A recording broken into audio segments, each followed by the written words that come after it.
होली के बाद विवाह कार्यक्रमों की झड़ी लगने वाली है। दरअसल 11 अप्रैल से खरमास समाप्त होने वाला है। इसके साथ ही शुभ कार्यों की शुरुआत हो जाएगी। जो लोग शादी ब्याह जिनका पेंडिंग है उनकी भी तैयारियां लगभग पूरी हो चुकी है। शादियों की जब बात होती है तो नाच गाना के अलावा खाने पीने की बात जरूर होती है। कई बार ऐसी होता है कि कई ऐसे लोग भी हैं जो शादी में आ जाते हैं जिनको निमंत्रण आमंत्रण नहीं मिला रहता है, यानी बिन बुलाए मेहमानों की एंट्री हो जाती है। शादी की पार्टी में बिना बुलाए खाने आने वालों की संख्या कम नहीं है।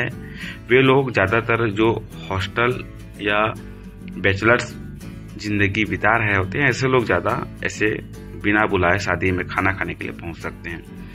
लेकिन क्या आपको पता है कि बिना बुलाए शादी की पार्टी में खाना आपको जेल की हवा खिला सकता है?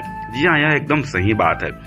दरअसल रायपुर अधिवक्ता संघ के उपाध्यक्ष किशोर ताम्रकर ने बिना बुलाए किसी के घर में घुस जाने को गृह अत्याचार का मामला बताया है। उन्होंने आगे क्या कुछ कहा है और क्या कुछ सजा का प्रावधान है, आइए आपको।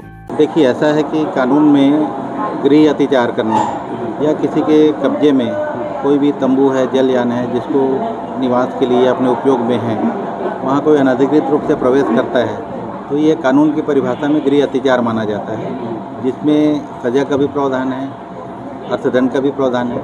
अब ये जो है, जो घुसता है उसके एक्टिविटीज़ के ऊपर निर्भर करता है वो किस आशय से वहाँ घुसा हुआ है।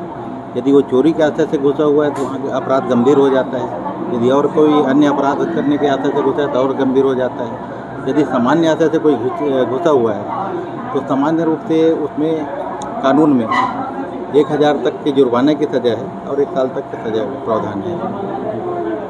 शादियों में खासकर रात में होती है। हाँ, शादी के जो इवेंट्स वगैरह रहते हैं, हाँ, ऐसे स्थिति में घुसता है तो क्या कुछ धारा लग सकती है? देखिए, इसमें वही घुसने के कई प्रयोजन होते हैं। आप जैसे कि कई बोल रहे हैं कि खाना खाने के लिए कोई घुस जाता है, वो भी एक हिसाब से हमारी अनुमति के बिना उस हमारे परिसर में आ रहा है, वो गृह अत्याचार की परिभाषा में ही आएगा कि बिना अनुमति किसी के ना कोई इनवाइट किया है, आप वहाँ जैसे ही प्रवेश किए आपका प्रवेश जो है अनधिकृत हो गया वो। जी हाँ, उसको भी सजा का प्रावधान होगा? हाँ, उसमें सजा का प्रावधान है।